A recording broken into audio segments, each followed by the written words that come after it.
கோவில் கட்டுறது இவ்வளோ செலவு பண்ணி இவ்வளோ இது பண்றதை விட அவங்க ஸ்டேட்ல இருக்கிறவங்களுக்கு இல்லாதவங்க நிறைய பேர் ஸ்கூலு அந்த மாதிரி இருக்கு, படிக்காத அந்த மாதிரி இருக்கு, அவங்களுக்கெல்லாம் செலவு பண்ணியிருக்கலாம். 24 வந்து எலெக்ஷன் வருது, பிஜேபி ஓட்டு போடுங்களா?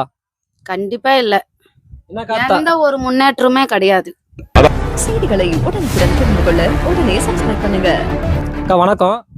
இப்போ சமீபத்தில் வந்து அயோத்தியில வந்து ராமர் கோயில் வந்து ஓப்பன் பண்ணியிருக்காரு பாரத பிரதமர் மோடி அவர் வந்து. இதை பத்தி நீங்க என்ன நினைக்கிறீங்க? இப்போ ராமர் கோயில் கட்டுறதால இந்தியாவோட பொருளாதாரம் முன்னேறிடுமா, இல்ல ஒரு இந்துக்கள் ஓட்டு வாங்குறதுக்காக பண்றாங்க?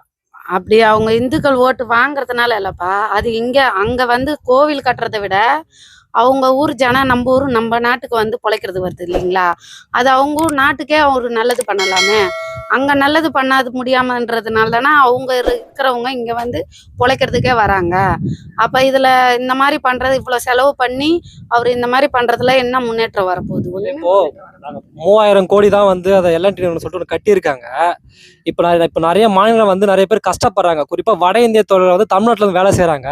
இப்போ இந்த கோயில் கட்டுறதை வந்து வேற எங்கன்னா வந்து இப்போ 5 லட்சம் கொடுக்கணும்னு சொல்லி அப்படி கொடுத்தா கூட அந்த ஒரு ஸ்டேட்டாச்சும் முன்னேறிக்கும்ல, அதை பத்தி நான் நினைக்கிறீங்க? கண்டிப்பா ஒரு கோயில் கட்டுறது இவ்வளவு செலவு பண்ணி இவ்வளவு இது பண்றதை விட அவங்க ஸ்டேட்ல இருக்கிறவங்களுக்கு இல்லாதவங்க நிறைய பேர் ஸ்கூலு அந்த மாதிரி இருக்கு, படிக்காத அந்த மாதிரி இருக்கு, அவங்களுக்கெல்லாம் செலவு பண்ணியிருக்கலாம். இது வந்து வேஸ்டான செலவு தான் நான் சொல்ல வருவேன். என்ன சொல்றீங்க? அந்த கோவில் கட்டுறது, ராமர் கோவில். இப்போ 24 வந்து எலெக்ஷன் வருது, பிஜேபி ஓட்டு போடுங்களா? கண்டிப்பா இல்ல, என்ன காரணம்? எந்த ஒரு முன்னேற்றமே கிடையாது.